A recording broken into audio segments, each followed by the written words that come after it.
Señor. Él así me habló, Él así me habló. Él así me habló. Cuán débil es tu fe, débil es tu fe.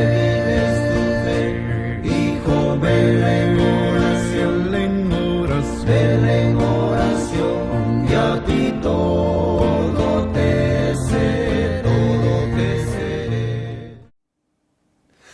El mensaje de hoy se titula Requisitos de Cristo para ser el gran sumo sacerdote. Y el pasaje bíblico es Hebreos capítulo 5, versículos 1 hasta el verso 10. Empiezo diciendo, respetables televidentes, que Dios es perfecto, pero el hombre es pecaminoso. Dios está arriba, el hombre está hasta abajo. El hombre es imperfecto. Cuando digo el hombre me refiero al ser humano. El ser humano es un ser imperfecto porque él ha pecado contra Dios. Es pecador desde su nacimiento, desde que es engendrado en el vientre de la madre por el pecado heredado de nuestros primeros padres allá en el jardín del Edén. Entonces el hombre ha caído en una imperfección y esa imperfección le ha ganado la ira de Dios, y esa ira justa de Dios merece el castigo, y el castigo es un castigo eterno, horrible, el cual Dios no quiere para el ser humano. El hombre se ha labrado una enemistad en contra de Dios. Y Dios no ha dejado de amarlo tampoco, por eso. Entonces Dios quiere salvarlo. Y ese es el gran tema de la Biblia. El gran plan de redención, de restauración del hombre. Dios quiere que el hombre vuelva a su estado original, como Él lo hizo antes de que pecara. Dios quiere que el hombre pueda estar con Él. Pero el hombre, para estar con Él, tiene que tener la perfección primigenia para poder ser aceptado, porque delante de Dios no puede entrar la imperfección, delante de Dios no puede entrar lo sucio. Entonces, la única posibilidad que la ley de Dios admitía y admite es que hubiera un sustituto del pecador, un representante, y un representante que fuera de su misma naturaleza, pero que fuera limpio, que fuera sin pecado. Un representante perfecto que pueda mediar entre ambos, entre el hombre y Dios y entre Dios y el hombre. Tiene que ser un sustituto perfecto, santo, limpio y que pueda cubrir el mal del hombre. Y no solo cubrirlo, pero también limpiarlo. Y el pecador, entonces, cuando ese representante es posible, necesita confiar en su cubridor, diríamos, en su limpiador, en su purificador, en aquel que lo puede limpiar. Y ese es el gran mensaje del Evangelio. Y ese es el gran mensaje aquí en la Epístola a los Hebreos, de que Jesucristo cumple con todos los requisitos de ese representante, de ese sustituto, de ese mediador, de ese sacerdote, que es lo que quiere decir la palabra sacerdote, uno que le hace de intercesor, de intermediario. Y Jesucristo, veremos en este pasaje, que cumple todos los requisitos para ser el gran sumo sacerdote. Él cumple todos los requisitos y difiere de todos los otros sacerdotes y sumos sacerdotes que hubo en la antigüedad, en el pueblo judío, en el sacerdocio levítico. Aquel sacerdocio se instauró como una prefigura del sumo sacerdote que vendría después. Dios escogió a los sacerdotes desde Aarón, de la tribu de Leví, del pueblo de Israel, para que Aarón fuera el primer sumo sacerdote, o sea, el jefe de los sacerdotes, el supervisor de los sacerdotes, y los demás solamente se le llaman sacerdotes. Entonces, todos aquellos sacerdotes, empezando hasta con Aarón, todos eran imperfectos porque todos eran pecadores. Pero de alguna manera ellos estaban como preparando al pueblo para aquel sumo sacerdote que tendría que venir un día, que era el absolutamente perfecto. Entonces vemos que el hombre, para ser sumo sacerdote, vamos a empezar con eso, para que fuera sumo sacerdote, un hombre terrenal, tenía requisitos, y aquí están algunos de ellos del versículo 1 al 4.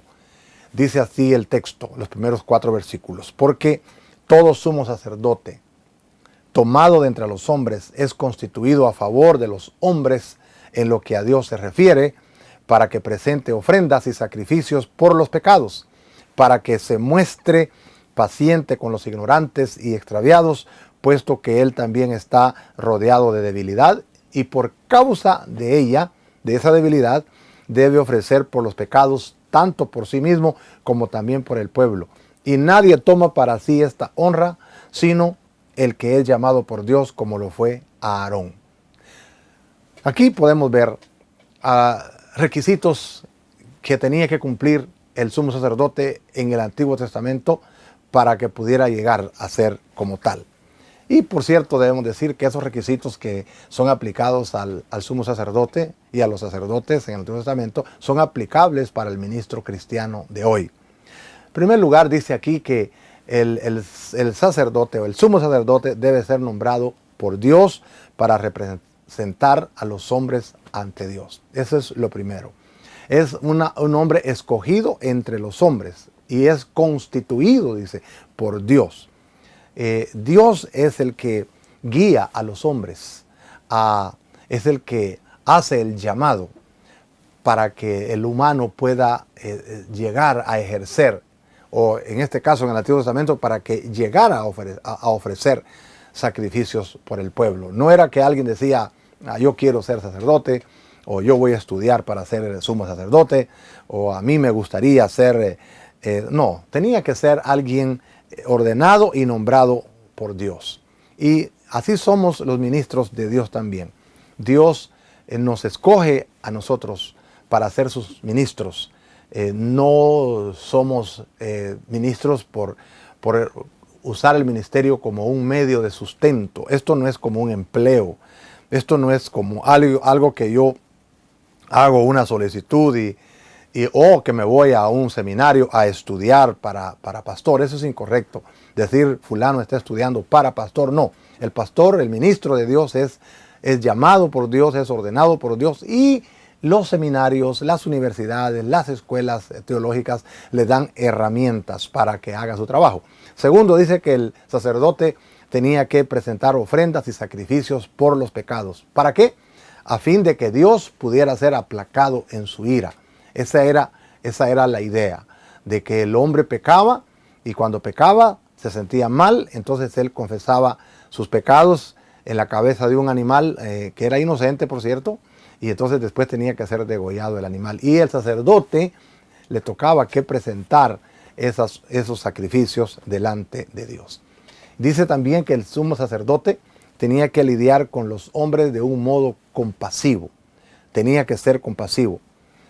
Para con aquellos, dice, que eran ignorantes, que pecaban porque no sabían que estaban pecando, o que eran culpables por esos pecados de ignorancia.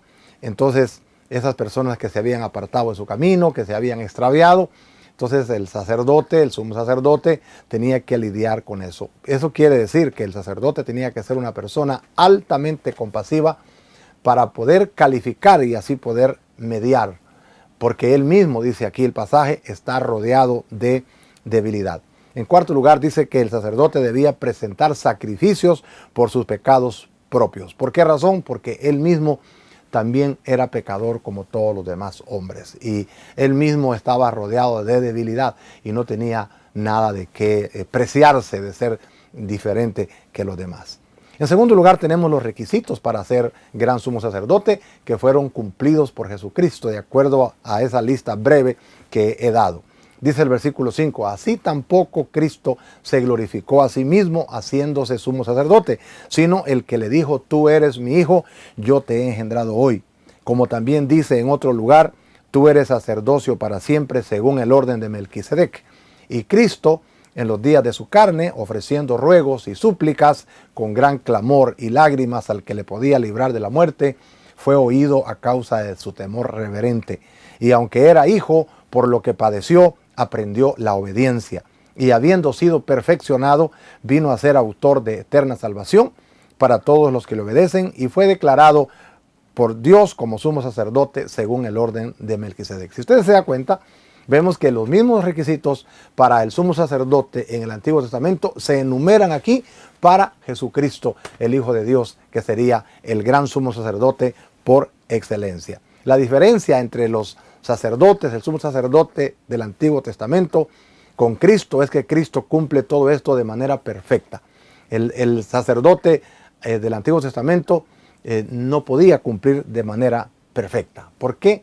Porque solamente Jesucristo es el gran sumo sacerdote y que puede mediar en absoluta perfección delante de Dios. Dice aquí que Cristo fue engendrado como hombre. Eso de que fue engendrado quiere decir que tomó carne, que Dios lo hizo tomar carne por el poder del Espíritu Santo, dice el Nuevo Testamento en Mateo, San Mateo. Él fue introducido en el mundo para tomar naturaleza humana, para poder entrar al mundo como hombre, poder identificarse con el hombre, poder padecer las experiencias del hombre. Eso quiere decir aquí cuando dice que Él fue engendrado. Engendrado para ser enviado como un representante eterno del hombre ante Dios.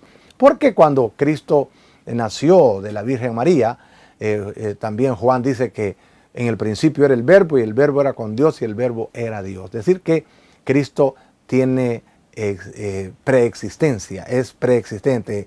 Antes de que todo fuera hecho, el Señor ya era. Antes que Abraham, yo soy, dijo el Señor. Segundo, dice aquí que Cristo se sacrificó Él mismo. El sumo sacerdote llevaba sacrificios al lugar santísimo por el pueblo. Él llevaba sacrificios, pero Cristo no llevó sacrificios de animales, ni nada de eso. Jesucristo se sacrificó Él mismo y sufrió amargamente con y por el hombre. Dice el verso 7, y Cristo en los días de su carne, ofreciendo ruegos y súplicas, con gran clamor y lágrimas, al que le podía librar de la muerte, fue oído a causa de su temor reverente. Debo decirle que nadie ha sufrido en esta vida como Cristo Jesús.